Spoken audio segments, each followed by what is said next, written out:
Hello, welcome to the TV that is Splinterlands with me, Holizor. I'm back again here on a Thursday night here in Australia town where it is very, very extremely cold. I do have some guests with me here in the audio, but they've both ducked away for just a few moments. So thank you, Bootops, for that previous stream. Hello to Max Payne. Hey to Cray. Hey to Grifter. Nom Nom with the cookies. At least I'm going to say that they're cookies. Techie. Hello. CS Cable. Debit. Welcome guest. Yes, my name is now officially guest. Elephantium. Dave. Gigi Shoyo. Carl. Yup. Yes, they are champion chests. Wangsmith. Yes, there's 17 champion chests today, Sean and FT. A Frozen Turon is here. It's all of my friends. Ironside. And, of course, Walk the Grid. So, what do we think's going to be in these champion chests? Hey, Mishka Samurai. Am I going to get anything good? What is good? Because I don't know what's good anymore. I do know what's good. Cards. Cards are good. So, let's flip over this first one and see what I get. 13 Swamp Spitters. Nice double gold foil Coastal Sentry. Wow. Followed by a gold foil epic Clockwork Aid.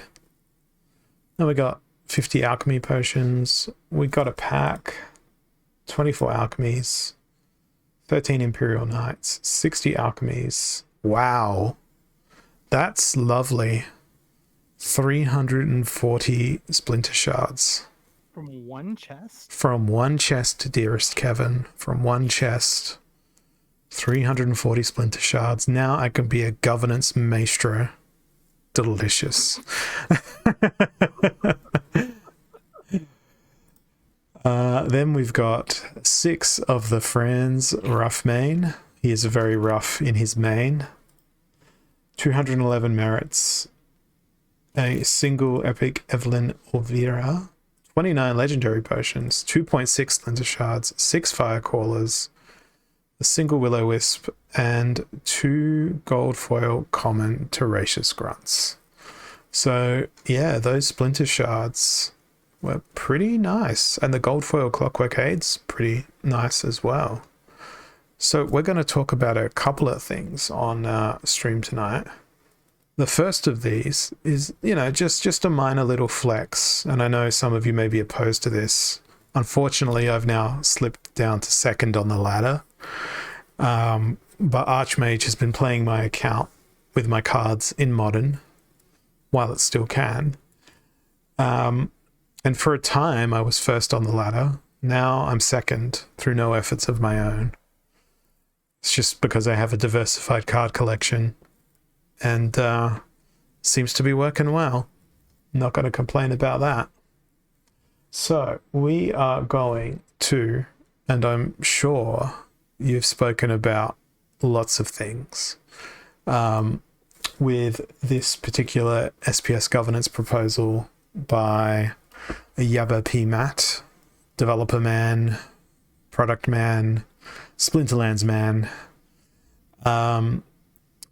This proposal was to request from the community that they consent to soulbound cards requiring DEC to be burned into them in order for them to be manifested upon land. And then we have a table here which lists out the manifestation costs, but the proposal has since been updated saying, hey, why don't we use vouchers to do it as well? Which I thoroughly disagree with, because that's the same mechanic that was used during the time of DECB. I also would disagree with the proposal overall. However, what is interesting to me is that if we look at this for a complete set of cards, what does it cost? Like, what is the true cost? So let's flip back on over to the card library in the dusty corners of the card world, and we will have a look at Owned Soulbound, Chaos Legion reward types. Then I will filter by commons. Do we have a filter for Splinter there? We do. Let's take that filter off. So we have 12 different cards here.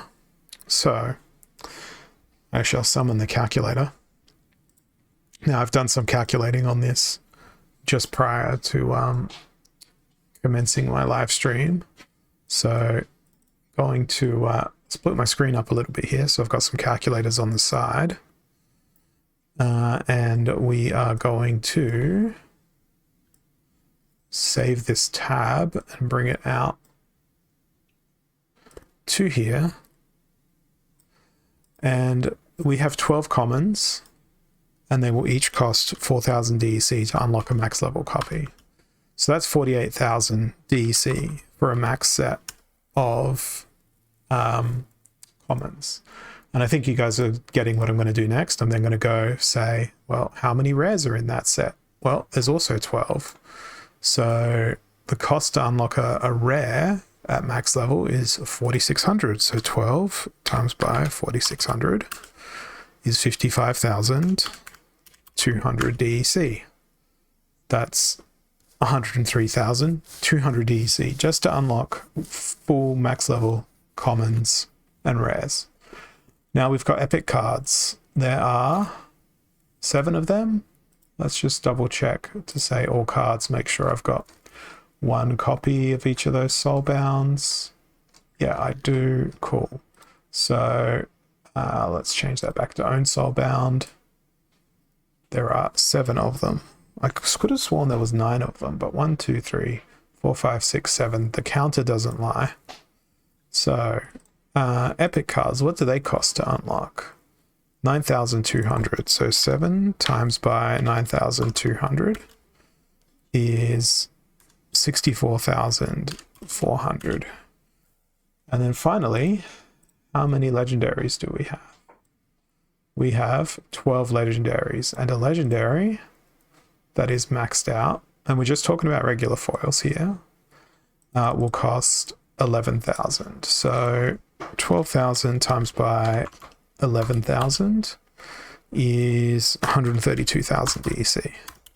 So for a total set of the current reward cards, the soulbound reward cards, in order to unlock them, there would need to be about 300,000 DEC, but by a diamond level player to have these cards be unlocked and available to work on land.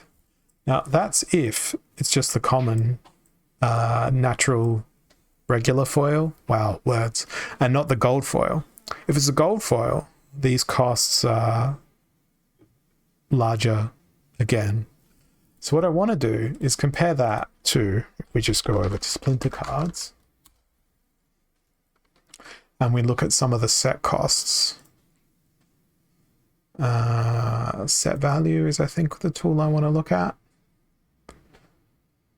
So if we look at the Chaos Legion set, that has 29, 28, 17, 29 cards, which is a lot less cards than the sets available on the market for $2,579.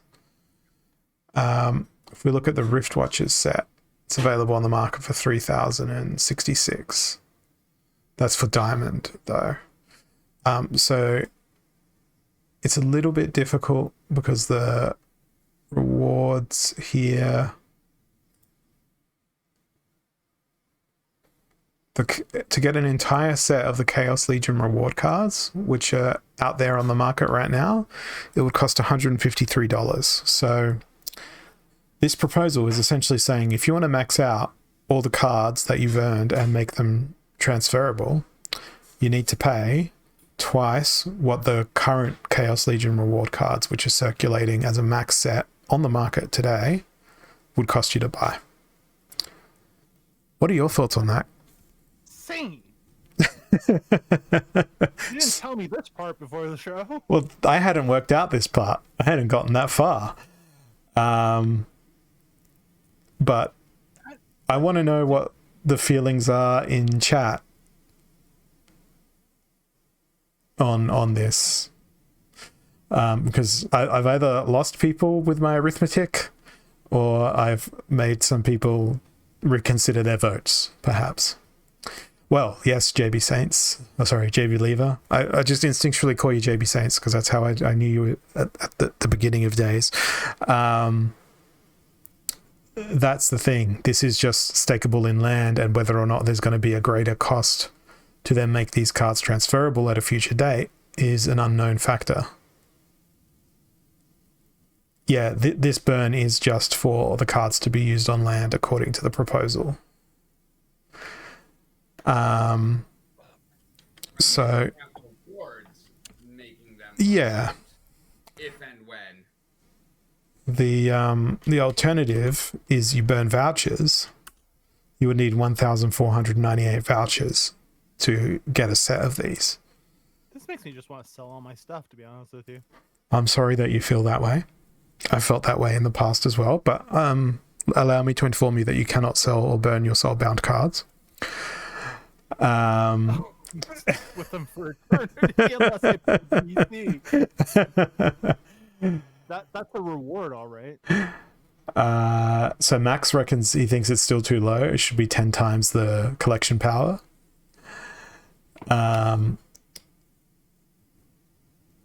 It tells me that the large Chaos Legion reward cards, the username soulbound reward cards are not free. Who is this? Who is this? Reveal your true identity. It tells me that the large Chaos Legion reward card holders don't want soulbound cards on land so they can unload their stockpile of old cards, and that was why they came up with some unknown bot farms who supposedly have tons of soulbound cards and tons of land. Yeah, I don't really foresee that as a problem. If you have tons of land, good on you. You've got tons of land. There's enough cards for land at the moment. You're incorrect. I did the maths on my stream last week. There are not enough cards for land. Even if 40% of the surveyed lands get 5 cards placed on them each, there is not enough cards on the market to absorb that demand. There may be enough cards within players' inventories, but truly just from the market, at a conservative 40% of people who've surveyed their lands participating in putting 5 creatures on each of their land, there is not enough creatures, summoners on the market as it stands right this moment to absorb that sink of monsters. We did the math.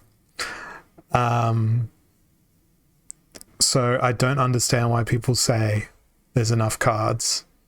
Land is going to soak up such an enormous amount of cards, and if you think that burning DEC to make your creatures work on land is going to make land inaccessible or make battling inaccessible, wait until people realize, oh no, I actually need all of these additional cards to work on my land. And then when you have that combined with the potential land surfing mechanic, you're going to see more than 40% of that land demand cards to be put on it, which is going to result in one of two things organically.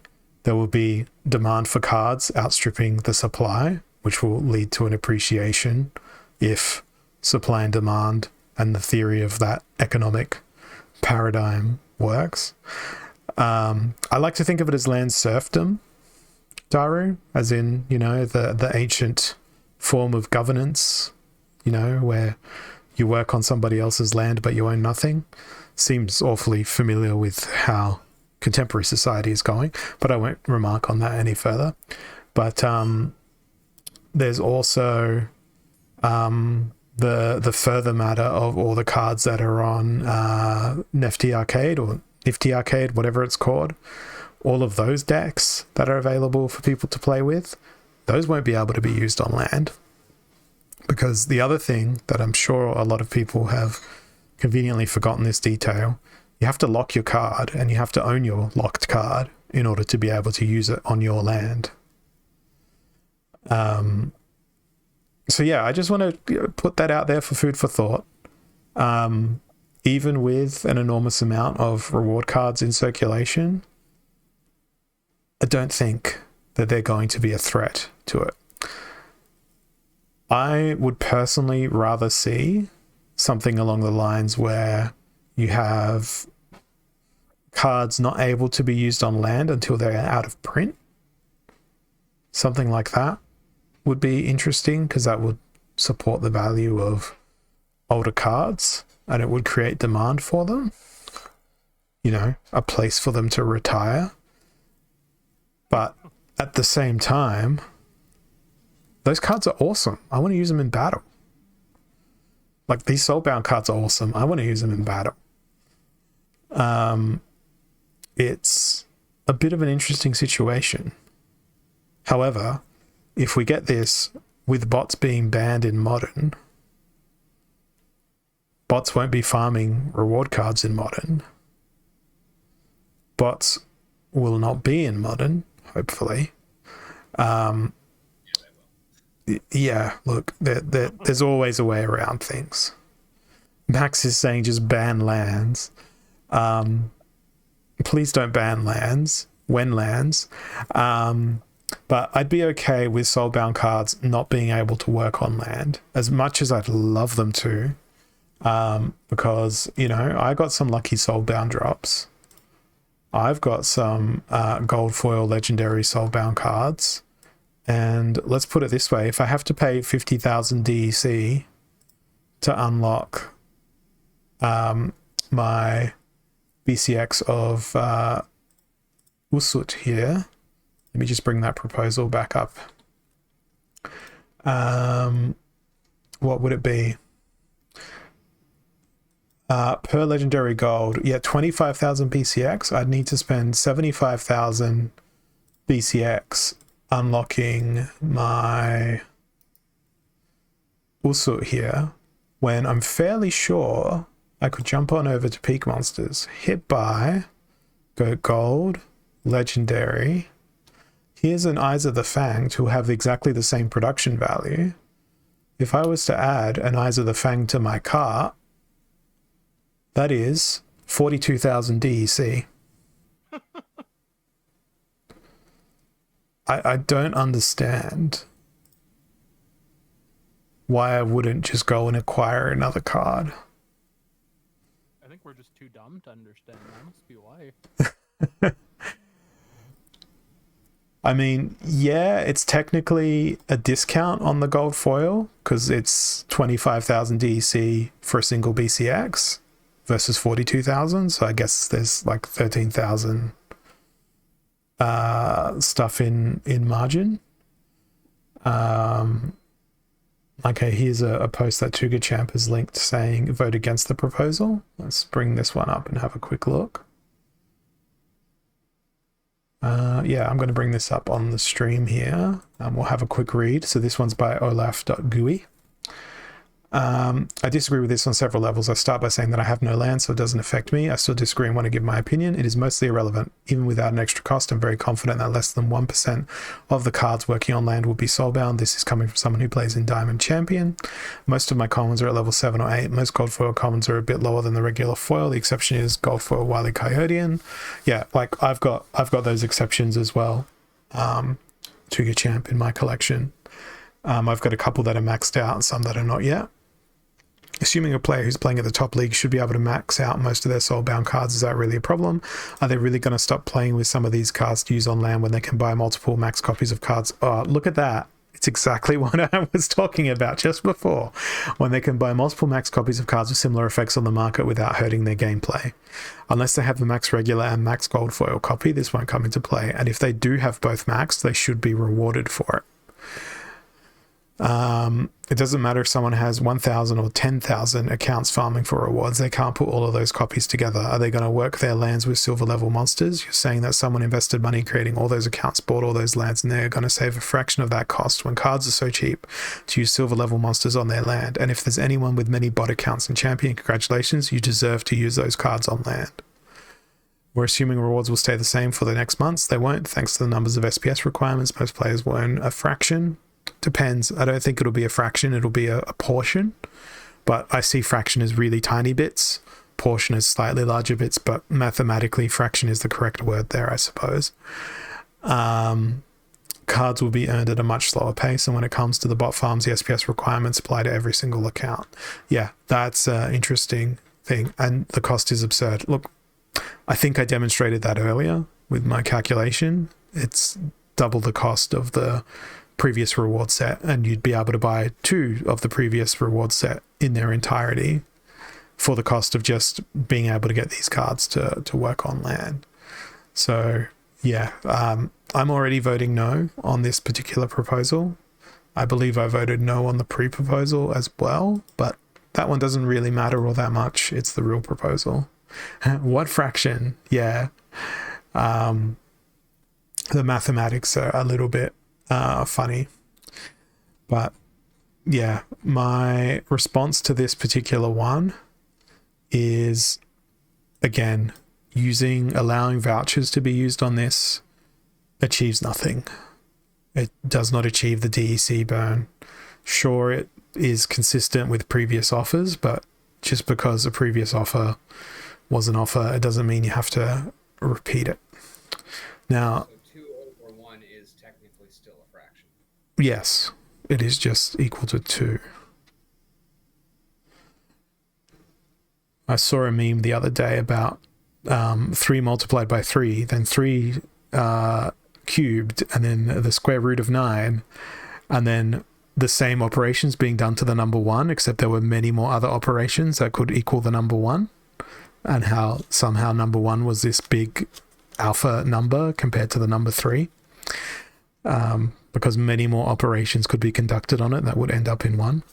That's a fraction joke. It was fractionally funny. I have no idea where I was going with that, but yes, I have voted no to this proposal. Pulp fraction, that's great. Walk the grid, excellent pun.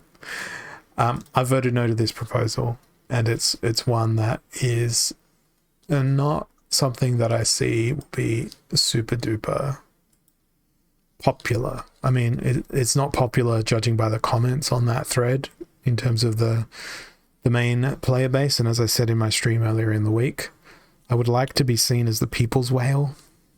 You know, the one that votes with the voice of the crowd.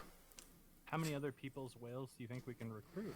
I don't know, but you know, I've made my position known, and if we go into the proposals tab here, we can go ahead and see who is for, who is against.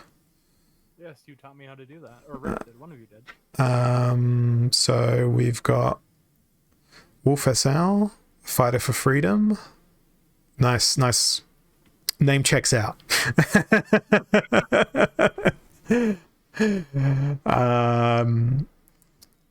Alcatron voting no as well. Jackie01 voting no. David or Camariel, that's an account I've never heard of before, but also voting no. Mullins, DB Cooper voting no. And you know, there's my name. I recognize my name, my stake. We still have to scroll quite a way before we get to me. But yeah, overwhelmingly, there is more support for this one currently, and I don't believe that should be the case personally, but hey. And if I'm not mistaken, we had previously established that approximately about 200 accounts control 50% of the staked SPS. We can look at that on Peak Monsters potentially. I believe Rick told me that was the case at some point. Yeah, I mean, you can look at the top holders list of staked SPS. So there's 601 million SPS staked. We'd have to do some maths on all of these top 200. It looks right. Easier to see on Kaiokus. Okay.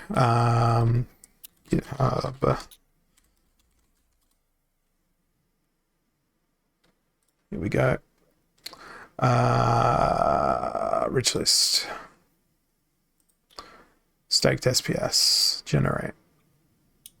Okay, so the top 10 have 12.25% of the staked SPS. Top 50 have 29% of the staked SPS. Top 100 have 38%, and the top 200 have just under 50%.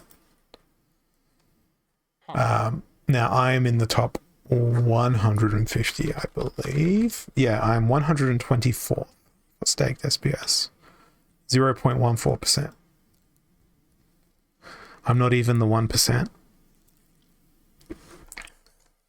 How much more SPS would I need to be a 1%? I would be in the top 10 to be a 1%.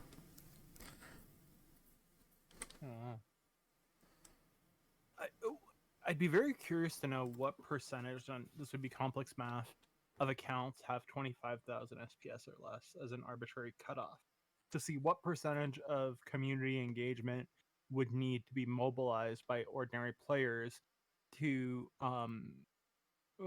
engage in collective action against proposals that are not in the community's best interest.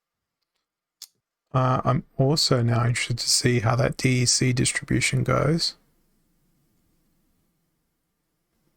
So the top 10 own 74% of the SPS, but we have to acknowledge the fact that there's TerraBlock, which is a bridge, the Splinterlands market, the Splinterlands Hive account, which again acts as a bridge, token converters, Splinterlands.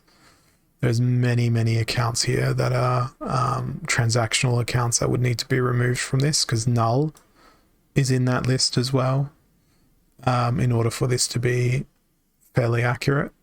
So I would say that this data is unusable in its current state with those figures being in there.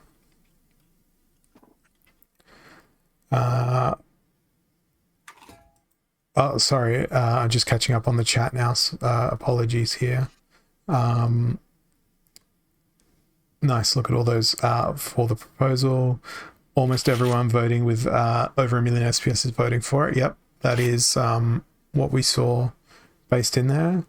Why do you think so? Look, I think that's a question directed at Tugachamp, not at myself. And then Max Macca goes, I missed a lot recently, but the real question is, what is my status about Splinterlands? So I'm still here. I am still waiting for land and for my monsters to be able to go and slither and snake and do whatever it is that Uraeuses do on my land. I did publish that post some weeks ago considering departing from Splinterlands, citing my apathy, exhaustion, disappointment, and I'm trying to think of another word, confusion, I think, about why the community, in my opinion and in my view, continued to vote against its best interests in particular proposals. Marx has an explanation for that. As in our great bearded friend of the past, Karl Marx. Yes, sir. Yes. Don't talk about Groucho. Well. I did once have an image of Karl Marx as my desktop wallpaper on my work computer when we used to work in the office. And people got the wrong idea, but it's not actually, the Communist Manifesto, which is his most seminal work. It's the book he wrote before that, which was his critique of capitalism. As opposed to, saying, here's my solution, because his critique of capitalism is so accurate and still relevant today. Indeed. But anyway, I'm going to scroll down the chat now here and catch up. Not a bikie yet. I can't ride a motorcycle, but I had a dream about riding a motorcycle the other night. It was yellow in my dream, the motorcycle. But I won't be spending my Splinterlands card value on a motorcycle, as much as I enjoy going quick.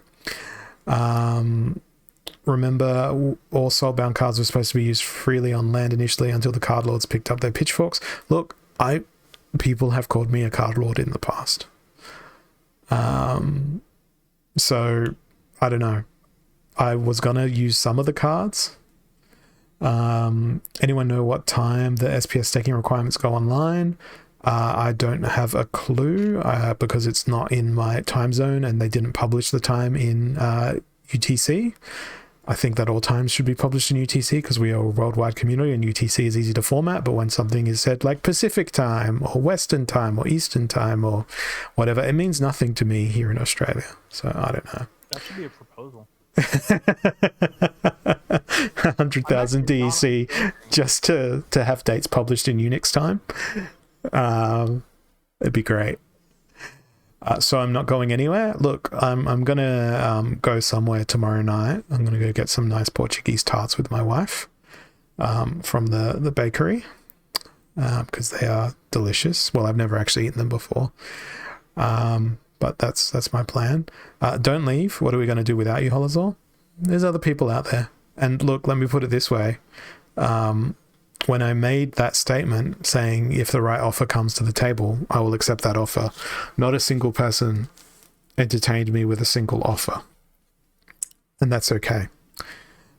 Different bike dream at the same time as the town hall. Thanks, Techie, for clearing that up. So that is approximately in 5.5 hours or so. I may actually be awake for this particular town hall. I've been having trouble sleeping these last few weeks. And I'm not sure whether or not Splinterlands is contributing to that lack of sleep for me. Because, you know, there's quite a few funds of mine tied up in Splinterlands at the moment. Am I in Portugal? No, I'm in Australia. But there's a store here that's called Saudee, Saudee, or something along those lines. So it's that type of Portuguese custard tart type thing. And JB Saints going, don't you dare buy Holazor's collection. Don't you dare. How much you want for it? Let me actually consider that and answer that live here. Oh. Because let's go over to Peak Monsters. There's the 6% market fee, which would be unavoidable. So a private buyer would expect not to pay that. So immediately it would be 6% below market. And then I think I'd be generous enough to give someone a 12% discount on top of the, stamped card value according to that. So let's go what the market value is times by, what did I say, 12%? Yeah. So that'll be, wow, I'm bad at maths. 12 plus 6 is 18, but 100 take 18 is 72. 82, friend. Well, thank you for saving me. So it would be in the neighborhood of 40,000 for the card collection. It seems quite low. Look, I have downsized that card collection quite a bit over the last Yeah, I helped you, but last few months even. Once I realized what I had for land. Now, in terms of the land itself, that's a little bit more complicated because there's two ways I could do that. I could look at it from a perspective of how much would the individual plots be worth, or how much would a tract be worth. So perhaps it is the average of both of those things. Yeah. So are there any tracks? I find it amusing that there are no Burninator titles available on the market. But there's 2 Incinerator titles available on the market. Anyway, I digress. Where is it? Land Tracks claim, a low price listed is 11,749. So awfully low. that's for a tract. But if we go to buy land, and I have an epic occupied as my rarest land, that's 1,800 as the lowest on the market. If we look at a mythic keep, that was also 1,800 lowest on the market. So there's 3,600 of value. I believe I then also have a few rare occupied. So there's another 1,000. I think it would probably all work out to be about the value of the tract. So let's say, I'd say 10,000 for the tract, and I'd throw the Rooney in as well. I have no idea what a Rooney is worth right now. Let's go to OpenSea and see if that would be a foolish decision. OpenSea Rooney. What is the floor for a Rooney? 2599 ETH. What is ETH worth at the moment? Gas. 0.2599 ETH in USD.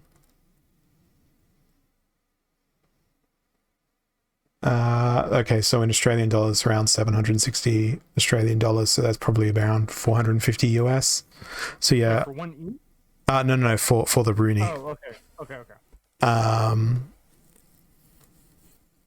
So yeah, I'd say that would be fair. Yeah. And I'd throw in the titles that I have, which have some value. I'd value them at, say, 200. Then there's... I personally value those at 2 cents, but... Then I have all the various totems and stuff for land. I'd probably value those at a further 500. Don't forget, Kevin, that titles do make your peak bigger. Yeah, they make your production points larger. I did not know that. Okay. Yeah. Forget what I just said. Or as some people would prefer to call it, they enlarge your PP. I've heard this, Yes. yes. So yeah, I'd say 51,500 for Very reasonable. all of it, and that would be my reasonings there. And then someone would probably haggle me down to 50, and I'd say sure. Yeah. Which basically, if you look at the market card value, that's a tract and all the trimmings for it.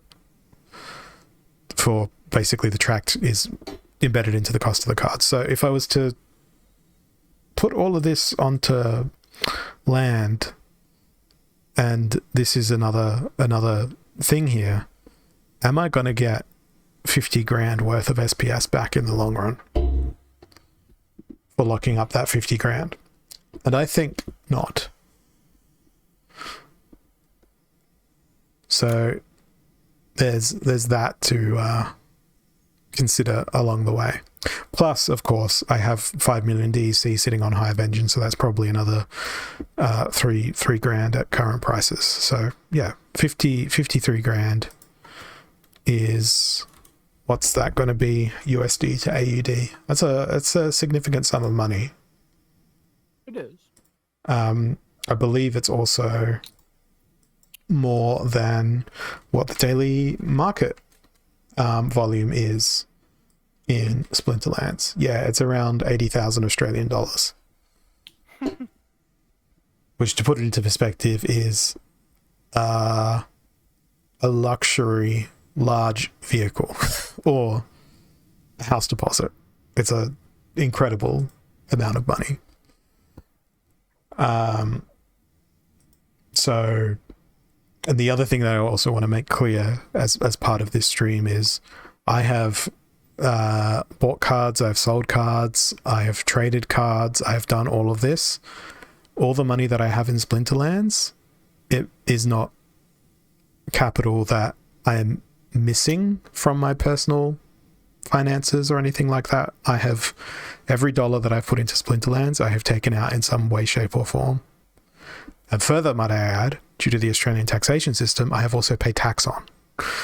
So I am ahead at this point, provided that the value of this does not go to zero. So when I talk about different proposals and everything, I've got some skin in the game. And I know we have a lot of Filipino viewers out there, so I just want to convert this to pesos as well. And, you know, I don't know what that number that's going to be. But to put it into Ridiculous. yeah, why is this not appearing in my list? I should just do it. Peso to USD, not the Mexican peso. There we go, the Filipino peso. So 50,000 USD is how many zeros? 2.7 million pesos. So I have no idea what that means. How much for a burger? It means you're a millionaire. How much for a burger in the Philippines? How much for a Butops burger? JP Saints, whoever buys Holazor's collection that is Filipino, I will hunt you down.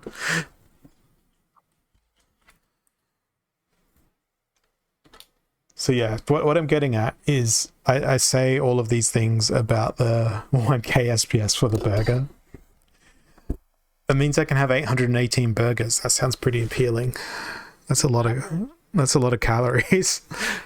The average annual family income in the Philippines, the average, Mm-hmm. is apparently 267,000 pesos. So it's 10 years worth of income in the Philippines. For a family. For a family, yeah, not even for an individual. Puts it into perspective, right? I've been here for 6 years in Splinterlands, 5 years, however long it's been going for. It's a long time. But let me put it this way as well. Something like this would not be the key to my financial freedom. I would still need to work my day job. I would need to still toil away at everything in order to continue eking out a survival. But conversely, I'd have a lot of time freed up. So Max, I don't know if you're still listening. This is sort of the gist of the departure post that I wrote and the thought patterns that I went through and all of that sort of stuff. And it's something that I think everyone that holds stuff, whether you're holding Magic the Gathering cards, Pokemon cards, bars of silver or gold, or just a Super Nintendo with a copy of the original Zelda or something, you would always think about these choices of what else could I do with that. What is my day job? Out of curiosity, I am a data analyst, so I tend to look at things pretty analytically and empirically, and like to focus on the facts and numbers, because the universe doesn't care how you feel. It only cares if you're abiding by its physical manifestations of how it functions. It doesn't care if you're right or wrong. It just will do what it does. Swap your CBR 1000 RRR. I can even paint it yellow. Now, look, you only in Australia, if you get a motorcycle, I think you have to learn on a 150cc. So a CBR 1000 is a big no from me. That's a big sports bike that is equivalent, I think, to like the MotoGP sports bikes, where you can, correct me if I'm wrong here, you there, I'm pretty sure you can hit over 100 kilometers in first gear on a bike that's got like 6 gears. Is this a ninja, like a crotch rocket? Yeah, similar thing.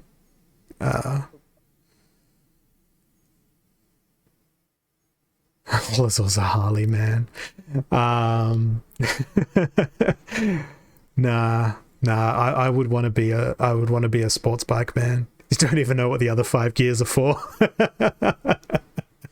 Oh, Walk the Grid says 160 in first, so it's 100 miles per hour in first. It's an absurd bike, absolutely absurd bike. You'd be doing like 15,000 RPM at that point and sounding like a freaking Learjet. But yeah. You're not going to know what it sounds like because you're going too fast. Yeah, you're not really breaking the speed barrier, but I'm sure it would feel like it.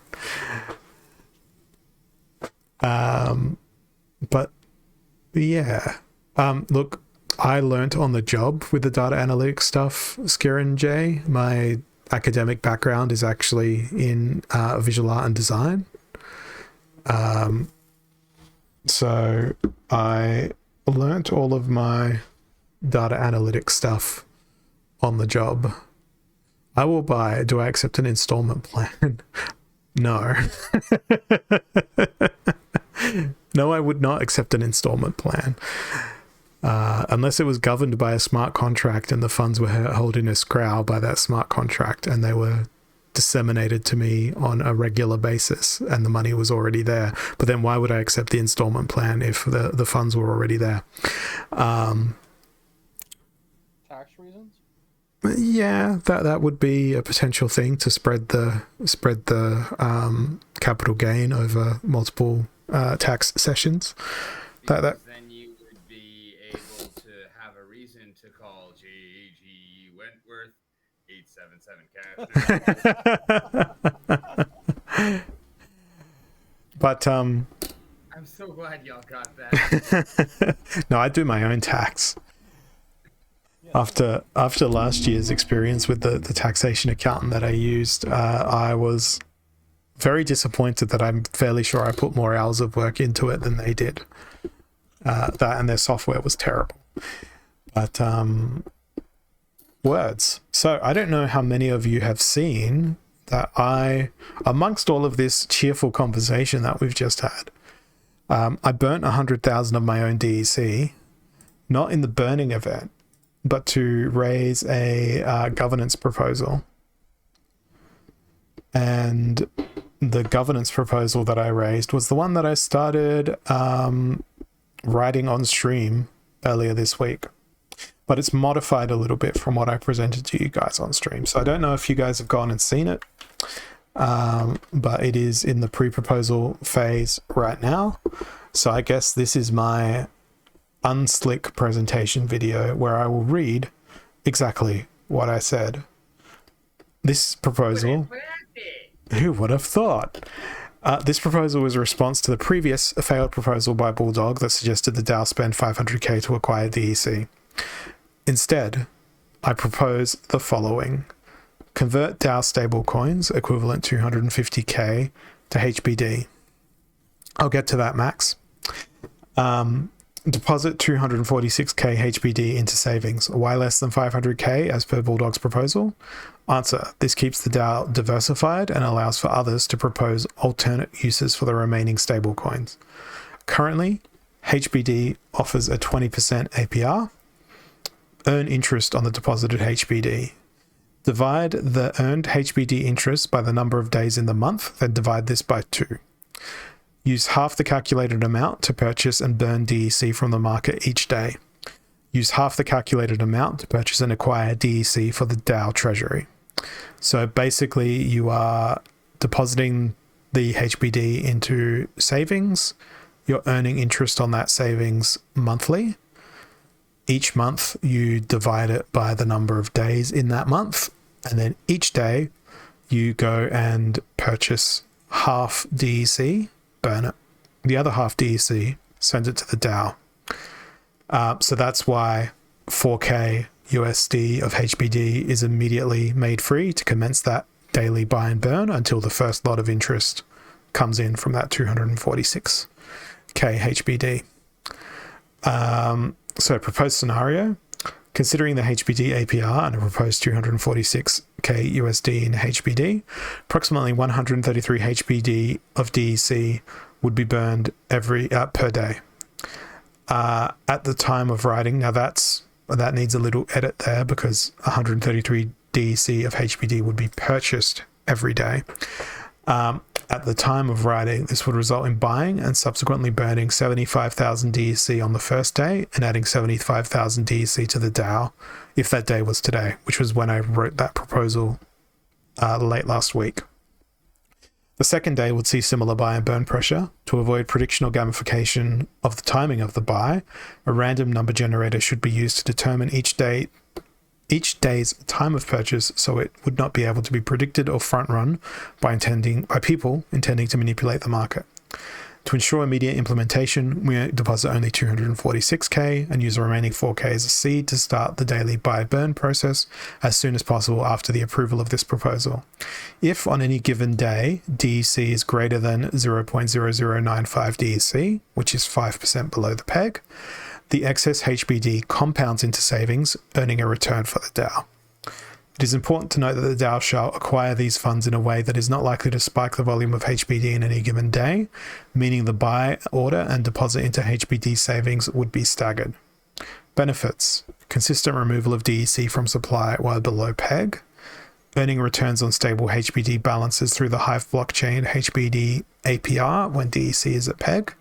The DAO retains 246k USD in HBD deposits, and growing the DAO reserves in HBD when DEC achieves peg.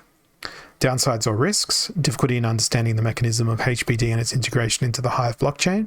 For more information on HBD, refer to this link, and I'll go to that shortly. Potential future decrease in the HBD APR going below 20% if the witnesses were to change what that HBD savings rate would be. It would be less than 20%, which would directly impact how many DEC could be purchased on the market. The other risk is that HBD decouples from its peg. The funds are also locked for 3 days in the savings, making them inaccessible in the case of emergency capital needs. Lower liquidity of HBD compared to other stable coins, requiring a measured multi-day or multi-week approach for entry and exit of the position. There could be decreased demand for DEC, resulting in HBD interest being used to purchase and burn a constantly declining asset. And potentially it's a labor-intensive manual process for the DAO, but arguably one that could be automated via the use of robotic process automation. Then how do we assess the success? DEC returns to its peg. DEC is stable over several months, seeing a material consistent increase in the DAO's DEC balance. And then the dirty word: activation of the SPS flywheel, leading to a decline in circulating SPS supply and appreciation in its value as it becomes scarcer. When to stop? The DAO would need to agree on a future proposal to withdraw funds from HBD savings and decide on how to utilize them. And then the fact that I funded this proposal all by myself with my own money, out of my own pocket, out of my own Splinterlands stuff. Thank you for your time. Please maintain a civil discussion in the comments. Remember, I won't be emotionally affected if you disagree with my proposal. And then this image of Zerial is here to remind everyone that Splinterlands isn't life or death. Because she's a hybrid. Go forth with your question.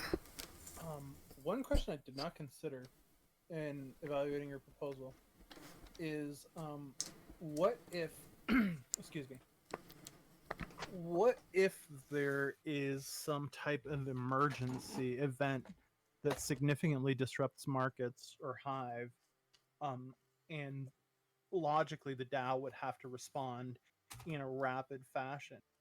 Given the lengthy or somewhat lengthy process associated with DAO proposals, how could we ensure that the DAO would have the flexibility that it would need to respond? I think that the remaining stablecoins in the DAO could be used for such a thing. Because it's not taking all the stablecoins, this proposal of mine. The other thing is, I don't know how the DAO is completely legally structured, but I would like to think that it would be able to take out something like a loan from other HBD holders in the community, backed by the fact that the HBD is in its treasury, and then either use that as collateral for that loan. But that's my immediate sort of, how would I propose to get out of that situation? But again, you know, we don't know what the nature of such an event would be, whether the DAO would need to fund that expense, whether it would be Steam Monsters Inc., the company that makes Splinterlands, would need to fund that. We don't know, you know. And then if you don't know what HBD is, there's a screenshot from the website, the Hive blockchain official website, which explains how the HBD mechanism works. What did I do there, JB Saints, about not being emotionally affected? Because what I intended to mean by that is I'm not going to throw a tantrum if someone says I disagree with you and I hate you and I think that you should never speak again about Splinterlands. I'm going to say, cool, you're entitled to your thought. Please feel free to raise your own proposal with your own ideas, because anybody can do it. You just got to go get yourself 100,000 DEC and throw it into the fire. We had no, I was not referring to Bulldog. I was just referring to the general saltiness of people online in the whole safe space culture that people tend to live in now, where if someone is perceived to not agree with you, you just tell them to go away and aren't going to engage with them in a constructive manner. You need to absolutely engage with people who disagree with you. Otherwise, you don't make any progress. You can't have, this is my point of view, that's your point of view. You go try and pursue your point of view and I'll go try and pursue my point of view. You have to make sure that this is my point of view. What's your point of view? Let's see it from your point of view. I can tell you what it looks like from my point of view. And you don't have to change your view. You have that discussion, then go have a drink. Go out partying, go clubbing, whatever. It's kind of like, I like sports ball team A, someone else likes sports ball team B. You can still watch that game together. You're still going to argue about that umpire's decision, whether or not it was in your favor or not in your favor. It can even be an intense discussion. Yeah, we need to treat disagreement the way we treat sporting rivalries. Because that's how we make progress. Disagreement is not disrespect. Yeah. So you mean that we should burn cities down and riot? Look, we're not English. We don't eat our chairs at the soccer stadium. No, come on. Philadelphia is clearly not English either. But yeah, there is a way to disagree with somebody while respecting them. One of my favorite sayings, and one of the things that I live by, is I don't have to respect somebody's opinion, but I have to respect the person. That's quite lovely. It could be seen as quite aggressive, especially if you get it the other way around. But yeah, you should always respect the other person, but you don't need to respect their opinion. Agreed. And yeah, I do acknowledge that this is pretty labor intensive. And Max asked me a question about, do I think HBD is safe? So the blockchain does not lie with its various transactions. And I've also left a comment on this proposal immediately after publishing it, saying, personal remarks on this proposal. Blockchain sleuths may note the irony of me publishing this proposal and only recently commencing a withdrawal from my own HBD savings for my total HBD balance. In the interest of complete and total transparency, this withdrawal is taking place in order to fund several upcoming expenses in my life, which includes dental surgery, a new roller door for my house, tax bills, and there's some stuff that I need to paint around the house, do some replastering of the walls in some places where we've had the shower taps needed to be repaired. So the wall in the bedroom is just really badly patched up and looks ugly because the shower adjoins the bedroom. I want to get that stuff fixed. So I want to use my money that was in HBD savings to do all of that. And also, surprise, I need to go have my wisdom teeth ripped out at some point. I've got my specialist appointment next Thursday in the afternoon, so he can tell me when he can book me in for the surgery. So yeah, it is something that is going to cost me some money, but I don't know how much money. So yeah, the thing that I respect about the Hive blockchain is the fact that once I've put something on there, it's there forever. I can go and edit a post, but you can then go look at that original revision. And I like to try and stand by everything that I say. Come to Poland, it costs $50. Yeah, but the cost of getting to Poland, Max, is probably more than me just getting it done here. I did that calculation once for real because my friend in Montreal, the cop who lived behind me, was from Algeria and had all his dental work done there. It was legitimately cheaper to fly business class to Algeria and have my dental work done there. Yeah. Which I did not do. A lot of Australians fly to Thailand for dental work. Oh, yeah. But there's a lot of really bad stories about outcomes there, which is probably perpetuated by a mixture of the dental industry and other and reality and reality. You forgot that Holozor doesn't teleport. Yes, correct. I have no teleportation devices. If I did, I would have already teleported my wisdom teeth out of my mouth. And then I wouldn't have needed the surgery. That would have been nice. But there'll be no occasion to meet up. Well, you can always come and visit me in the hospital. I'm pretty sure it's free admission to visit someone in the hospital. Although I'll probably be in and out and won't stay the night. Hopefully.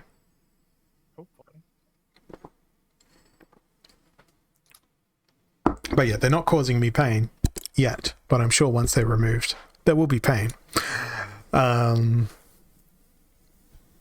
So yeah, that's probably an earnest and open discussion on really everything that is me and Splinterlands right now. So I hope that answers everyone's questions. This is recorded as well, so for those who don't watch my stream and will never hear me say these words, there you go. You just heard it straight from the horse's mouth. And I will publish this video in the coming days on Hive. So yeah, that's how I feel, and that's what's going on. And what is the difference between HBD and UST? I don't know what UST is, but I can tell you what HBD is. Hive is a stable coin. HBD is a stable coin backed by Hive. Just a different chain. Yeah. The HBD, one moment. Jarvi actually wrote an amazing comment on the post explaining it in greater detail and knowledge than I could even do. A bit of insights that may be helpful about HBD. HBD had a savings interest for quite a while now. The savings rate is voted by the witnesses, and we've seen a consistent stability of the asset during all the ups and downs of the market and why we have kept it at that rate. There are some strong safety dynamics for the Hive back dollar that do really well and avoid some problems that other back currencies have. The main marketplace for the token and the best interface is hivehub.dev. Now, plot twist. Jarvi and his team developed that site as far as I'm aware. If you're looking at other markets or CoinGecko, they'll usually be off in their assessment of the value of HBD because they don't look at the trading going on for the Hive or HBD pair. HBD does have a bit of a higher fluctuation, but it always comes back down to $1. You can also do a blockchain transaction from Hive to HBD, which uses a 3.5 day median to convert. So you'd need to convert whatever assets you have to Hive, most likely, in order to get it to HBD. This safety feature of the Hive back dollar is both frustrating because of slowness, but brings huge safety and stability to HBD. Asking what its market cap is not maybe the best. The answer is not enough. That's part of the thinking for increasing the interest on the savings account, increase the amount in existence. However, also it's backed by Hive, so there is a limit to how much there can be in relation to Hive. Hive itself would have to go up in price for there to be a lot more of HBD in existence. Also, there is an issue in the proposal thinking that the DAO can withdraw every day and convert to DEC. It's an every 30 day sort of thing, which is fine and maybe can run a script that does that converting every day. I think someone is going to have to create a script. My suggestion is that the DAO claims their savings interest each 30 days, reinvests one half, and then sends half of the HBD meant to burn DEC to another account, safety, with a recurring transfer, and then exchange for Hive in the internal HBD or Hive market. Then we'll have to convert to swap Hive, which is a fee, then the trade in the market, which then has a burn. I assume someone can make this sort of script without too much effort, but should probably be done not with the main DAO account. I mean, it's not easy, but there are some fees, and a good dev will figure this out. Splinterlands has good devs, and there are witnesses that know Hive pretty well. So, yeah. Almost too sensible. I'm not the expert, but I cannot see big difference, and some of you should know how UST ended. Yeah, it was cataclysmic for the people that were involved in it in UST. And then I just went in and thanked Jarvi for his comments there. But yeah, in order for HBD to fail, Hive also has to fail. And I'd make the argument that if HBD and Hive fail, Splinterlands fails because Splinterlands runs on top of Hive. It's just that simple. Well, it's a lot more complicated than that, but it's that simple. If Splinterlands fails, does Hive fail? I don't think it would. I think it would see far less utility, but I feel like there is a lot of activity on Hive that is not Splinterlands related. Daru, I'm keen to hear with the how you disagree. I love disagreement.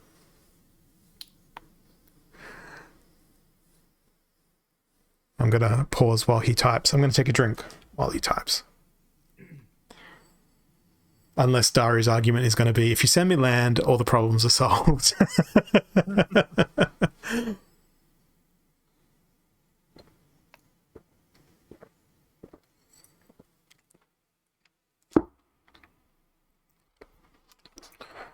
Not that much time to elaborate. Okay. Am I going to miss Daru? Terra was a top 10 blockchain with a lot of attention, yeah, and an enormous amount of volume as well. I wasn't following it too closely. I just observed what happened to the market around it. If you give Daru land, he will agree on everything. Well, for the small price of 10 years worth of an average Filipino household income, he can have all my land and all my cards. Hive does not have the capacity if the game grows sufficiently. I think that the Hive blockchain is one of the most transaction heavy blockchains that there is, perhaps with the exception of is Wax. Kevin, I know you're quite heavily involved with Wax. Wax may have like some of the highest transaction volumes in terms of raw numbers. In terms of raw numbers, yeah. Solana, Dara is also mentioning. Is Solana just another Ethereum virtual machine? I'm not familiar with how Solana works. I believe it is. It's not Antelope. Yeah. Polygon is definitely just another Ethereum virtual machine, as far as I know. But as the price of those things appreciate, the cost of transacting on them increase. And the one thing that Hive has in common with Wax is that it is the brainchild of Dan Larimer. You know, You like Dan Larimer a lot, don't you? he was the developer of Steam back in the day, which then forked to Hive, so it's built on his foundation, and EOS was his brainchild. Misunderstood brainchild. Well, EOS was just corrupted by... Anyway, Yeah, there was a lot of suspicious governance in EOS. Yeah. more than that. But Wax is essentially just a fork of EOS, which is fine, but the underlying code base there is phenomenally robust. But But it faces some of the very same governance issues that seem to be handled much better on Hive. yeah, I mean, every blockchain is going to have governance issues. Everything that you try to apply governance to is going to have issues, because then it's just an autocracy otherwise. No, that's all good, Daru. Feel free to jump in, leave comments, message me on Discord directly. I am keen to hear everybody's feedback, because everybody's feedback is equally as valid as everybody else's feedback. And that's the important thing that we've got to acknowledge. Now, on the pre-proposal front here, I don't believe the proposal is yet achieving enough votes to be able to get into the game as an official proposal, but still has another 5 days for that to happen, and we can even see here who has voted for and against the pre-proposal. So that's cool. that's awesome. If it doesn't make its way to an official proposal, I don't care. But it's my solution to try and come to some middle ground from a proposal that I was not very keen on. Skirin, people don't like middle ground in general today. Yeah. I mean in general, not Splinterlands people, just people. Yeah, it's sort of, I tend to be guided by pragmatism, which is not a word you hear very often, but it's sort of what is possible.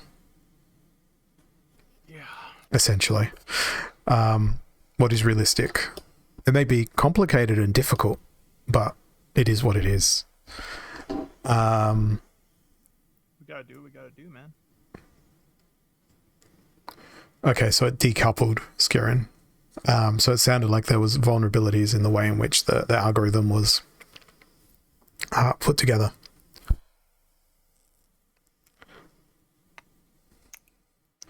Not possible, but feasible with the resources at hand in a timely manner. Yeah. But that's how I function as a person. Why did I click on land? I wanted to click on guilds because I'm pretty sure I got to put my brawl teams in. My wife's eyes always hurt. She gets dizzy because of it. Yeah, I think my wife also feels a little bit the same. JB Saints, when I'm like, yes. No, not astigmatism. Pragmatism is not a way of seeing things with your eyes. It's more of a philosophical.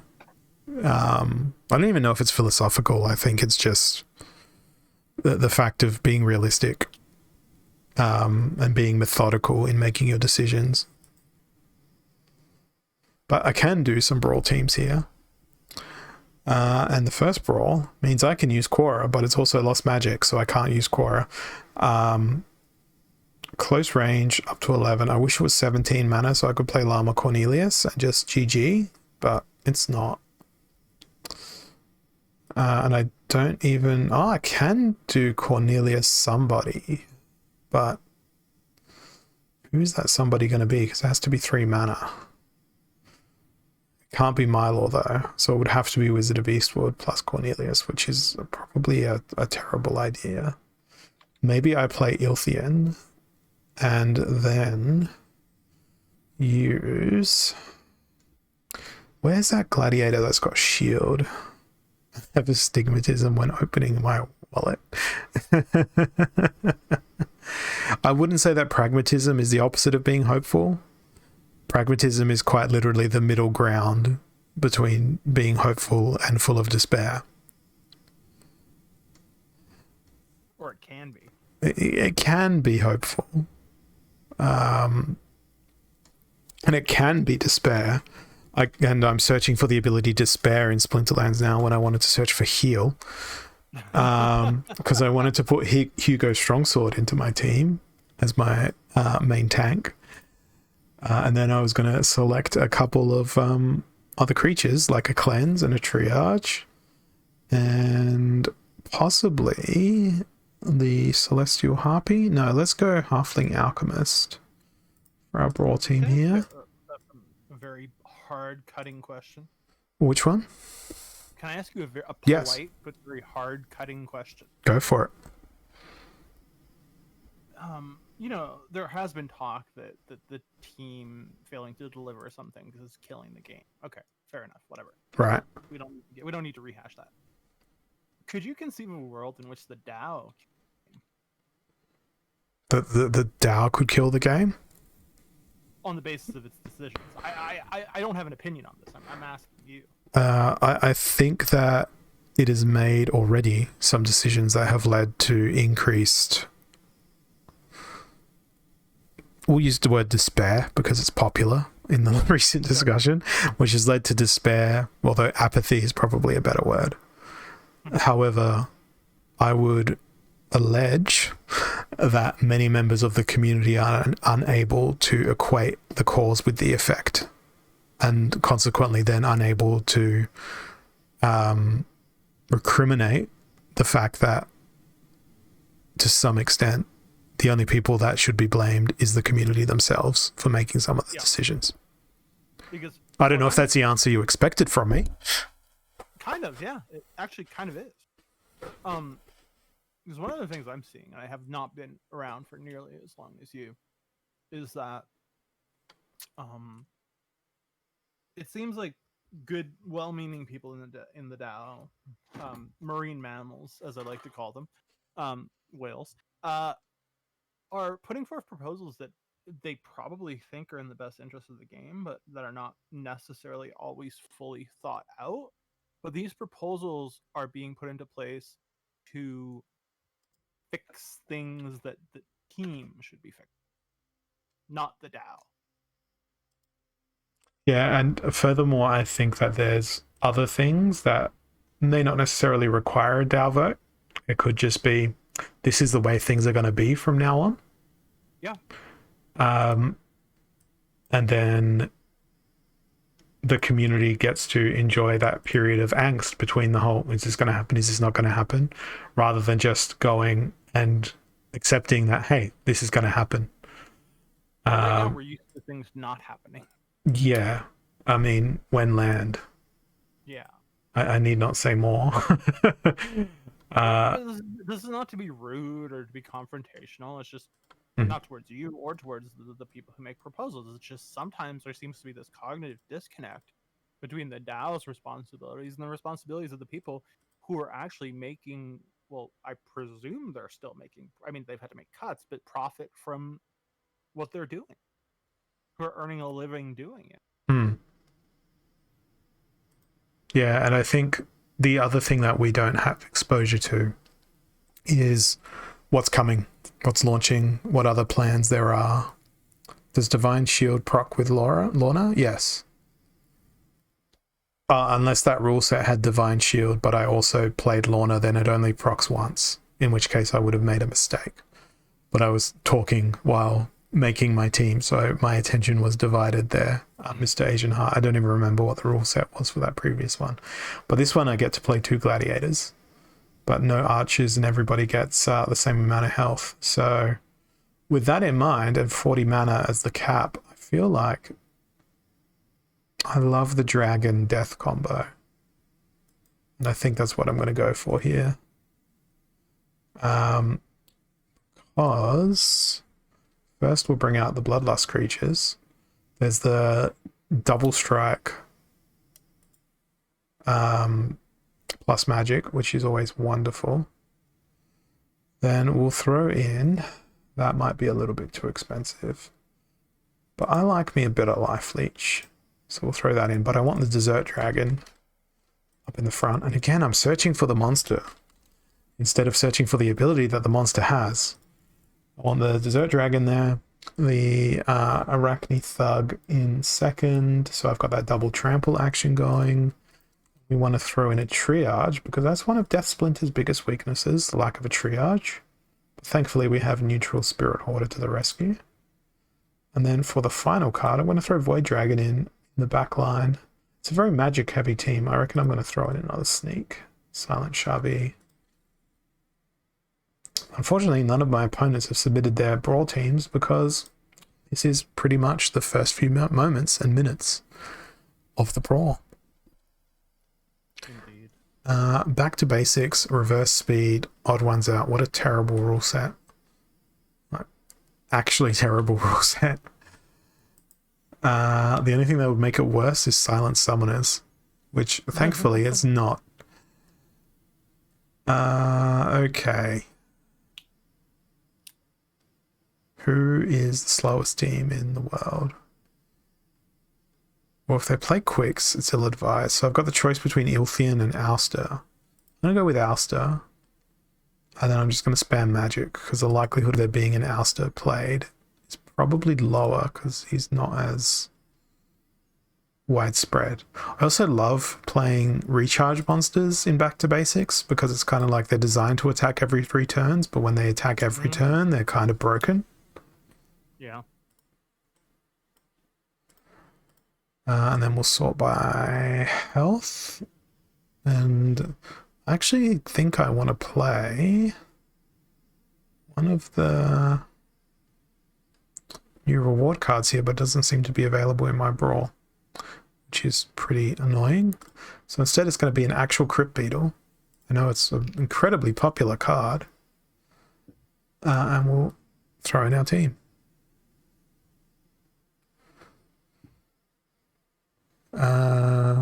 Kitty spotted? Yeah, I've got a kitty in my collection, but I don't think the kitty's in this room. No, she's not. I think she's in the lounge room with my wife.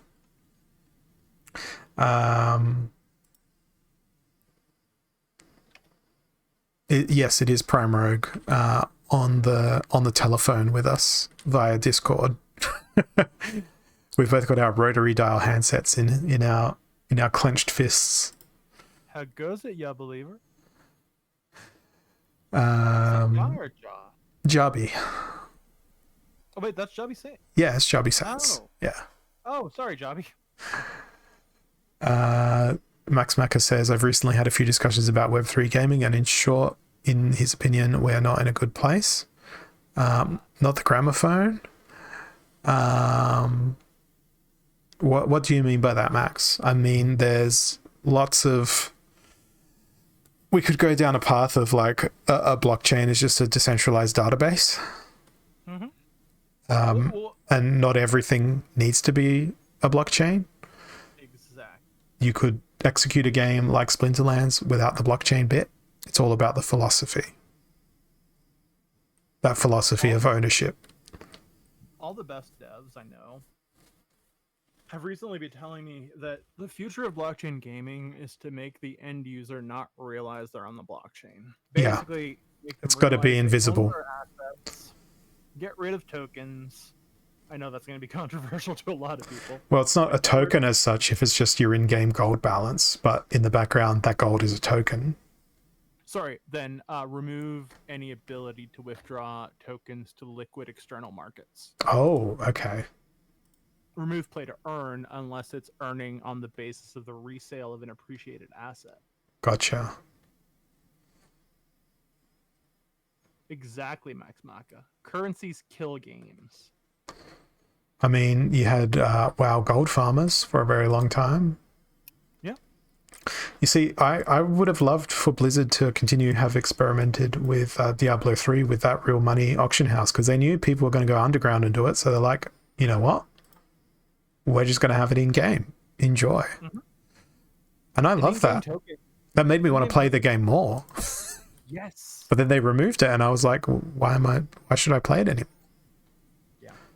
There's nothing wrong with the in-game token. It's really and I work for a project on Wax. And I'm not speaking for the project. I'm just speaking as someone who was a player of the project before the project. And ironically, we also have land rewards. And what we noticed after our first land rewards drop was that people immediately sold the token and it dumped. Thankfully, the way land rewards had been designed, we had flexibility in terms of lowering the amount of the drop per month based on an extension of the drop period. And moreover, we were just able to build more sinks really quickly in the game.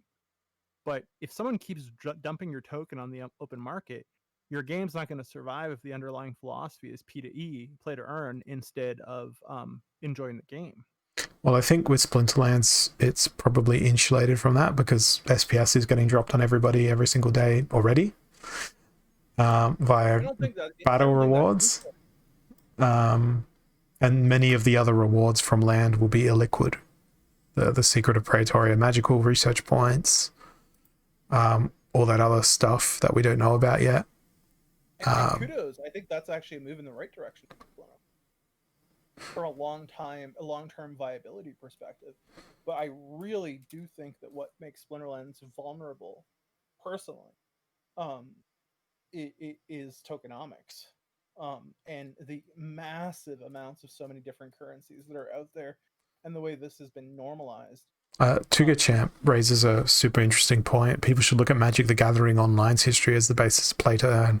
It's not on the blockchain, but the value was guaranteed because you could complete a full set of cards and redeem it for cards in real life and paying a fee. it was legal to trade, buy, and sell your assets for cash or whatever you wanted. See, the issue is that was a meat space game first, so it already had a big following. Splinterlands does not have a meat space game. It could, It could, yes. and you'd probably buy it. I don't think I would. Really? Yeah, I never really got into trading cards. For me, it's weird because there are a few projects, including the one I work on, where like a lot of people want us to do a VIRL ability to actually buy printed versions of the cards, just because they love the art, even though it's not a card game. Yeah. And there are certain cards that I would, even Splinterlands cards, that I would pay to have. Yeah, I think I'd pay for the art for some cards. But I'd want them more as a painting or a print, as opposed to a tiny little business cards shaped thing. Well, at the same time, though, if you could scale Splinterlands to the point where 13 to 14-year-olds could play it as a card game like Magic the Gathering, even if it involved changing or simplifying the game, I don't see why you wouldn't do it from a financial point of view. And I mean, I would if there are Splinterlands card packs available at the grocery store, at Walmart, or wherever, I'd probably pick one up every time I went shopping. My wife would get mad at me. That's how you know it's doing it right. The significant other is mad. Yeah.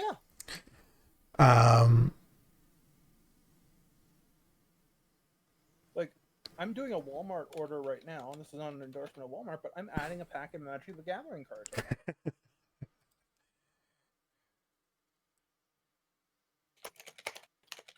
You literally just heard me type it. Yes, I did. I'm going to submit this final team, then I'm going to catch up on the chat in a moment. Pardon me for derailing that a little bit. No, that's okay. But I actually have a physical Splinterlands card. I have a Angel of Light, which That's not the card is you've chosen, though, is it? Yes, it is. That was my favorite card back in the alpha days. But now I'd be choosing a different card because the cards are newer cards are available that I think have more impressive art. But I liked Angel of Light at the time because she was the only card in the entire game that had the resurrection ability. So it was truly unique. Yeah. If we were going sentimental value, my card would be Mylor, my printed card. Because you beat me with it? I beat you with it all the time, but it's just also he's my favorite summoner. And he has pretty decent lore. But now that we've decided that I'm Immortalis, that was the decision, right? Yeah, you are Immortalis. I'm Immortalis. I'd obviously get Immortalis. Just saying. Yeah, I'm going to go look now at my collection and decide which is my current favorite Splinter Cards card. Splinter Cards, Splinterlands card from a perspective purely on just art alone. Okay, so it's definitely nothing in the Fire Splinter. There is actually one card in the Fire Splinter that is quite phenomenal in terms of its card art. Now let's turn off all these filters so we can see everything. And long-time viewers will probably know which card I'm referring to here. It is the Fire Elemental. Like, if I had to shortlist one, not only is it like it looks nice in that thumbnail, have you looked at the full illustration? No, actually, I do think that is one of the lovelier. Like the full illustration of this card is incredible. Like, there's so much more than what's displayed on the card. Yeah. No, I'd never looked at this. To be Yeah. honest with you. Beautiful. So yeah, Fire Elemental would make the shortlist. Jagged says ants. Ants. Max Always Mac, pick ants. Immortalis is king. From a battle perspective, definitely. Nothing else from the Fire Splinter is leaping out across the screen at me. I have to say, I find Grun, is it Grun? Grum? Grum. I find him endearing. Yeah, he seems like the sort of like, look at me, I'm a big, strong, angry man, but I'm a bit of a goofball. Who's that range lady for 8 mana? Countess Sinash. An okay looking card. Yeah, she was a reward card from Chaos Legion. I never got her. Opportunity, Camouflage, Swiftness, Affliction, Blast. Seems like a pretty good 8 mana card, except for the HP. Yeah, she came out around the same time as Yasik, so she's synergized well, because that would give Fire Splinter a +3 speed. And with the blast being...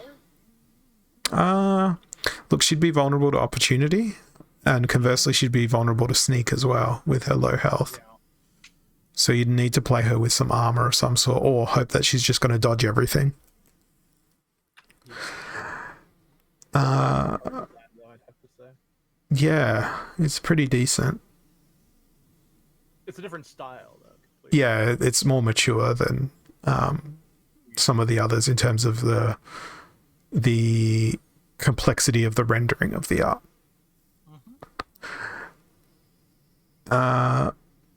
I've always thought Coastal Century just has the best hair out of any Splinterlands card. Were you here when Rift Watchers was releasing? And Yes, I got here right around the time of Rift Watchers. did you ever see my stream where I did a tier list for the Rift Watchers hair? And that was inspired directly by Coastal Century, because I took one look at Coastal Century and I'm like, I now have to do a tier list for Splinterlands characters wearing hats. And let me go to my blog and see if I can find this so we can revisit this. Too late to upload it? Yes, because the window would be past. But guys, when did Rift Watchers come out? Is it a year ago now? Something like that? Maybe February this year? Something like that, yeah. Let's see. I can actually Google that. I think Rick may have left or fallen asleep because he normally tells me to Google things. Watcher's release date was 2022, September 27th, 2022. Okay, so I need to scroll back. So I got here a little bit after the Rift Watchers. I got here in Vast December, distance. or November or December, one of the two. So I'm back to my posts in December. Still in my posts in December. Guys, I post a lot on the blockchain. There's an October one.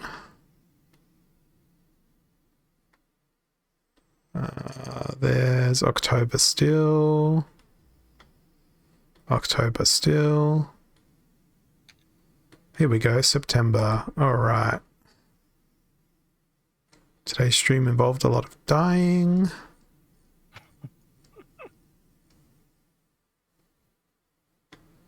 Okay.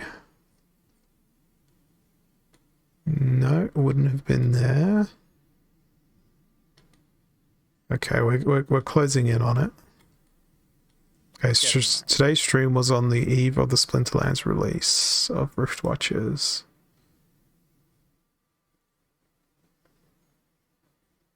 No, that's just the video replay. Okay, so it must have been in the weeks leading up. So I'm just going to open all of these in new tabs.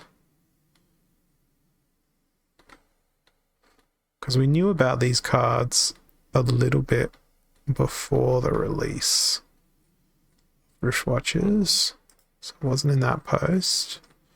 Wasn't in that post. Wasn't in that post. Wasn't in that post. I did do this, and I did post an image. That's my proposal now. Geez, did we know about the cards in August? I'm going so far back into the past.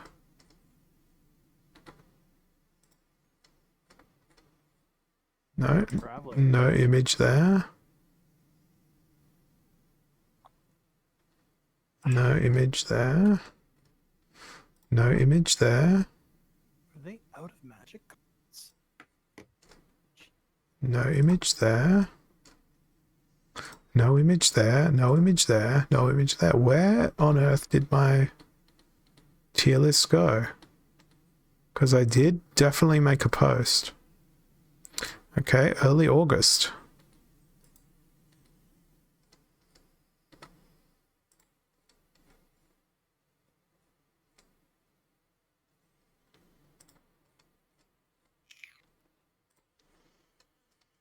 I cannot find it, guys.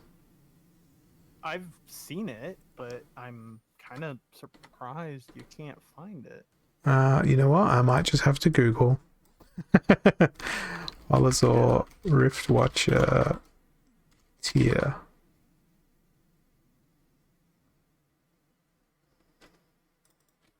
Hair. It links to my Twitch. That's the only result. Hey, did I tell you I purchased the cup? Yes, I did. Sorry. Yes. All right. Well, I'm gonna have to take some type of picture with it for a future stream of yours, and you'll have to show it on screen once it arrives. Yeah. I mean, you can do whatever you want, but I'm just saying. I can do whatever I want except find this tier list of hair. Hair. I'm just going to search high for hair tier list. Because it's surely in the plain text of my post.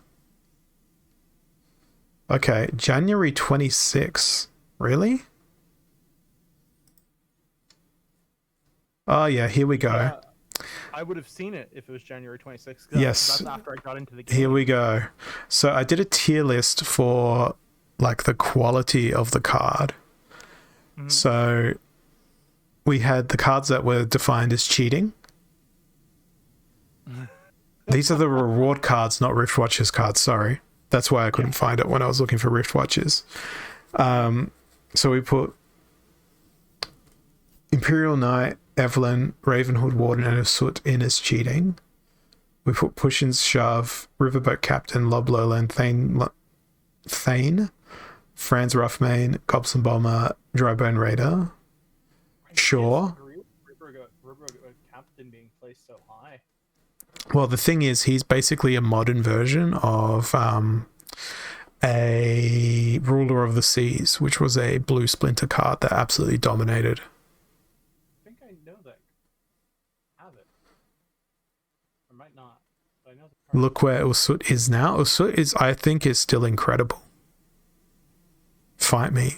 The card I think is underrated. I think he's God mode in reverse speed. I just don't have one maxed yet, so I haven't been able to use it.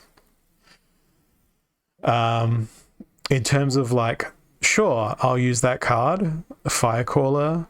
Although I think Kulu Mastermind should definitely be moved into cheating category now on reflection, because paired with Bakjira, he's incredible. Where did we put the Martyr cards? Fungus Flinger was a maybe not. Fungus Slinger is underrated here. Yeah. He deserves at least a sure. Venari Muskrat was also sure, which is like, no, everyone loves that card. Yeah. I think I probably got it wrong with Soriel the Bale. The double strike magic is amazing. Tenacious Grunt deserves to at least move up to maybe not. He's not terrible as a tank in green if you don't. For 6 Where are you seeing him? No, he's 11 mana, Tenacious Hulk. No, Tenacious Giant. I'm sorry. Oh. Grunt.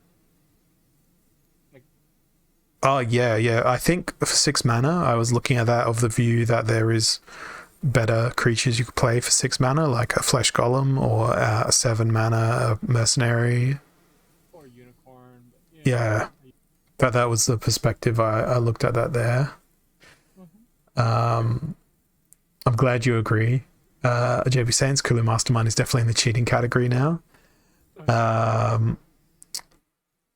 But it's fun to see how these like predictions actually played out. Swamp Spitter, sure. Swamp Spitter is definitely in the push and shove. That repair has defeated me many a time.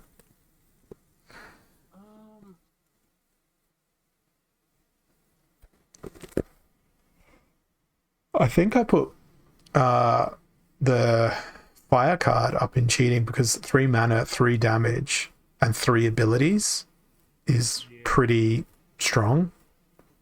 And when it's Life Leech, Dispel, and it's not called Intimidate, but Oppression, that's what it's called, which does double damage to people that don't have any attack. So I'm good. gonna say something very controversial, that No of Adjust is superior to Coastal Sentry. That what is? Sorry? No of Adjust is a superior card to Coastal Sentry. Yes. If you look at it in isolation and you don't consider the fact that you could play Coastal Sentry with Possibilis. Fair. But are we looking at this in isolation or in relation to the summoner? I think I was looking at it in relation to everything that was available at the time. Okay. Um, God, I've never even seen a Krakar Zoke in real life. yeah. But anyway, that was the real tier list. But then the most important tier list was this one, Yes. which was the hair tier list. So the hair tier list was broken down into Catwalk, Nice Do, It's Hair, Bad Hair Day, and Wear a Hat. Yeah, and I think some of the calls you make here are a little harsh. So let's go have a look at this with the From the bottom. reward. And come on. Soulbound. So we put Firecaller in the hole. Yep, your Catwalk ready. With the flaming hair. That's very fair. Coastal Sentry is like unquestionably the best hair of all Splinterlands. Fungus Flinger was put in Catwalk ready because it's that very exotic high fashion where it's kind of like I'd never wear that in public. 100% but it deserved. belongs on the catwalk. Agreed. Fran's Roughmane was also catwalk ready because we needed some male representation I would on downgrade the Fran's catwalk. part. But Fran's has hair like me, except it is devoid of color. Where is Fran's Roughmane? See, there he is. Look at that. That's majestic. Billowing in the wind. Absolutely majestic. Actually, you know what? Yeah, I'll give you a pass on that. Then, who else did we have? Drybone Raider?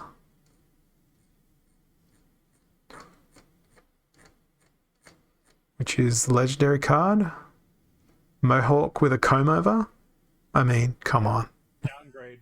That is a definite downgrade.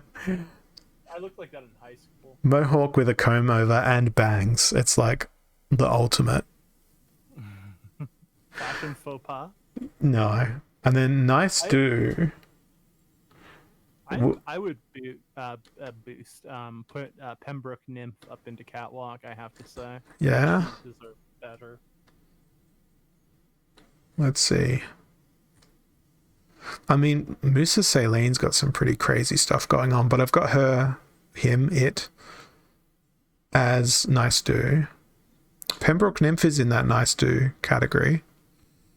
Yeah. Because I think she's already wearing a hat of sorts. She just has this elegance, this overarching elegance about her, or they. Or, But it's about the hair. It's not about the whole but it is package. about the whole, because the hair is just part of the whole. Well, what about Ferox Defender? It's a pretty nice do. It's made of freaking fire. I'd have to get a better look. Yeah, actually, he's Catwalk ready. Yeah. That's a hard swap for me. So it didn't have you on board as the fashion consultant then. But look at the beard as well. It's just, Yeah. It's just very It's like, parsimonious. It's indistinguishable from the rest of the form. Mm-hmm. Then we had Lob Lowland in there. What Lob Lowland is doing there. He's just got a mohawk. You He know. should put a hat on. Well, Madcap Mages is wearing a hat, Yeah, and he deserves it because he's got a cool hat. and so it's nice too. Same with Ava Sturgis, because you know, owls just have feel impeccable hair, I feel like there's a feathers. certain inspiration to Madcap Magus, to be honest with you. Yeah. Then we had the Helios Matriarch in that category as well. Nice too. Yep. And then its hair was Idri Fire, Ava the Undaunted, Drybone Raider, the War Pegasus, which the Pegasus is like, excuse me, I would downvote Ava. downvote Ava, but it's just hair. Is it a bad hair day though? Pretty bad to me. Thane has bad hair day. Oh yeah. And I think you did not do Wily. That was not fair to Wily Coyote. I think that is anthropomorphic discrimination. So, and he deserves an upgrade of 1 tier. Look if it was at a cat, you would have probably put it in a higher category. I'm just saying. look at Soriel, says someone in chat. Yeah, I mean Soriel doesn't so much as have hair, it's just fire.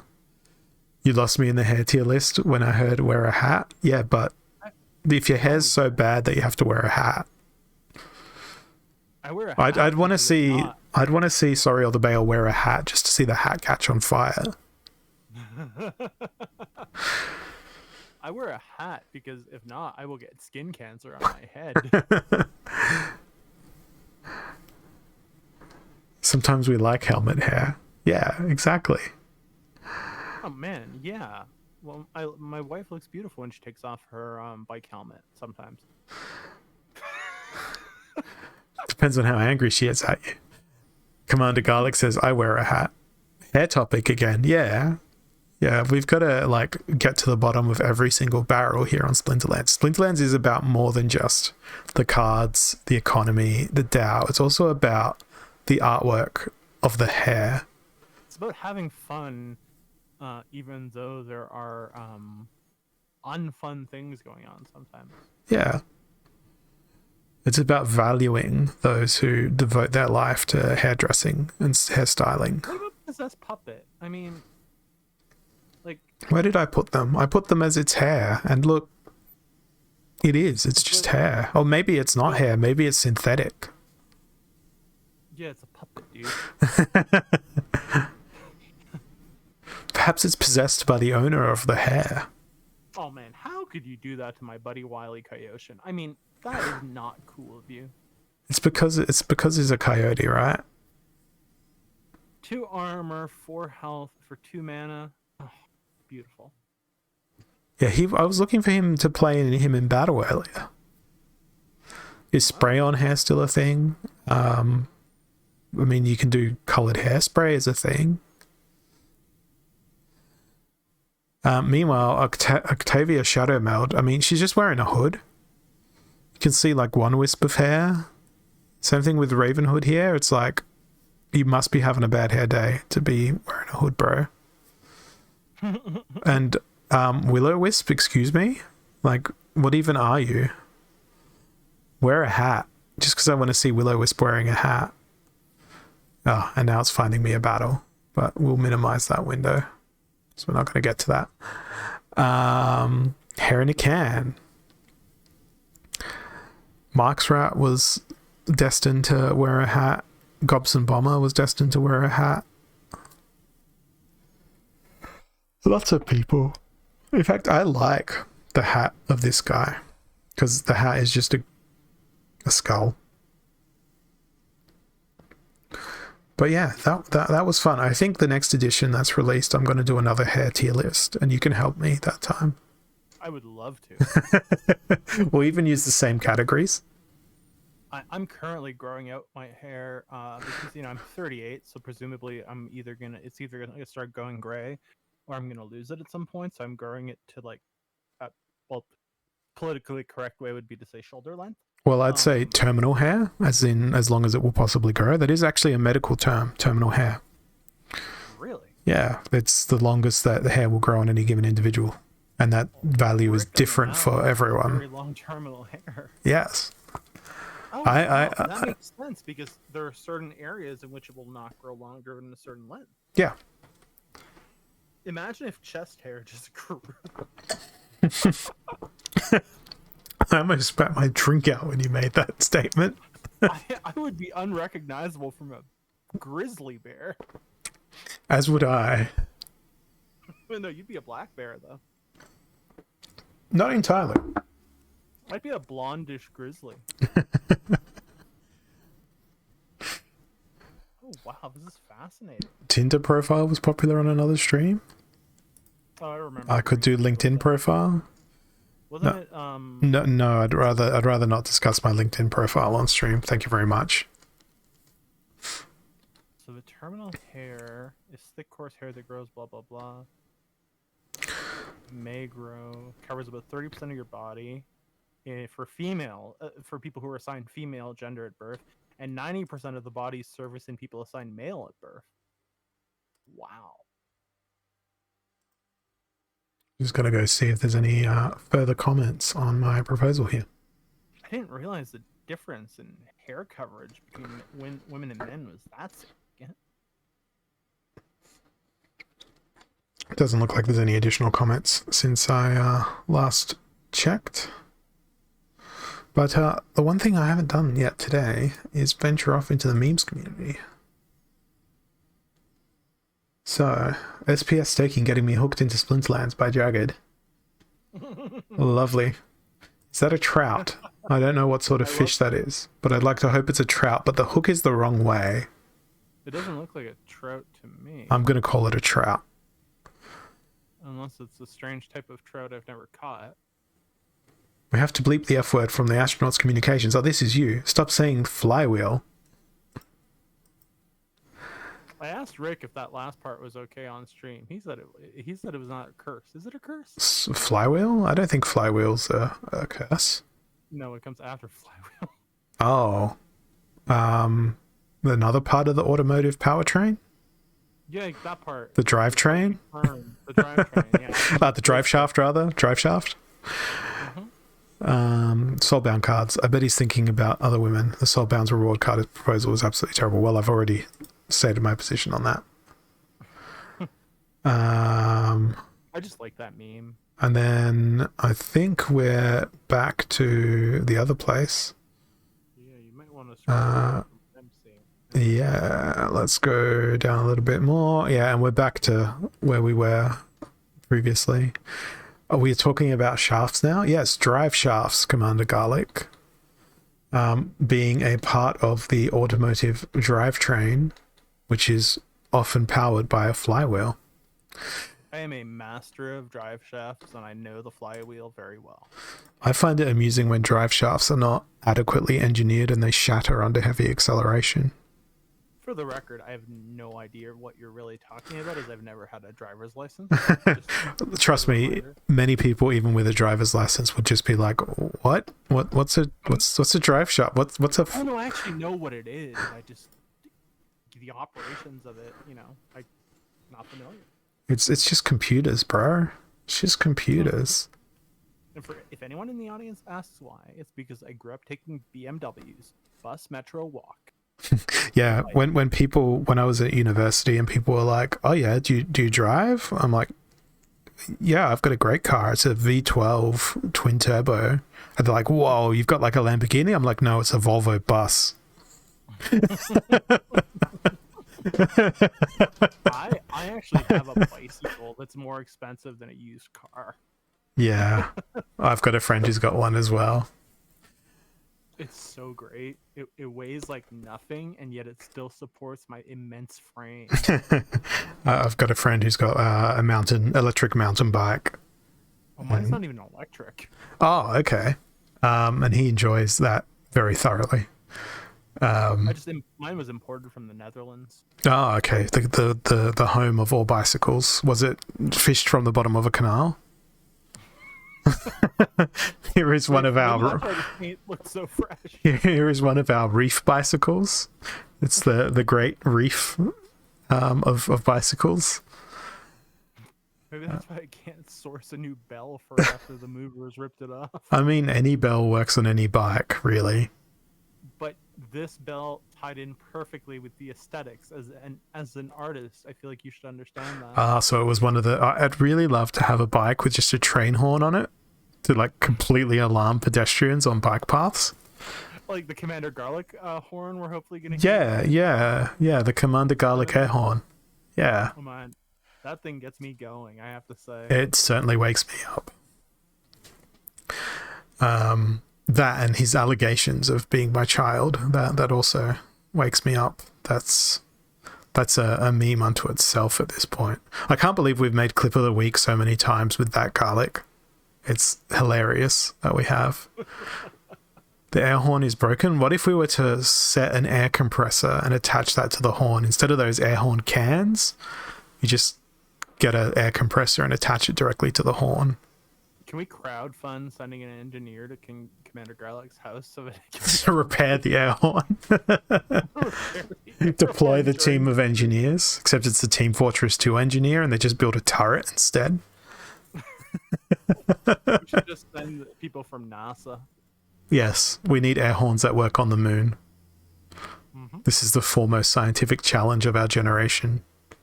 I concur. Not climate change or anything else. Air horns that operate in the vacuum of space. We must do this. That are presumably exclusively used on Splinterlands TV and personal streams? And also on spacecraft. So we can say that Splinterlands has space technology. I mean, doesn't it? Isn't that where the dev money went? I don't know. That was a joke, ladies and gentlemen. Apologies. I mean, the dev money has gone presumably to paying the many talented developers and artists and individuals that have worked on the team. And we are in a bear market. Yeah. So yeah. space exploration is not a priority right now. I mean, land exploration is a personal priority, but I suppose we've done the land exploration at this point. Now it's just about the land exploitation stage, where we So we're getting back to Marx again. enslave our monsters upon the very ground that they have. And Are we enslaving them if we have summoners? I mean, we're manifesting them, to be precise. For profit? Yeah. When giraffe market? I don't know. I don't know when. What's his name? It looks like a giraffe.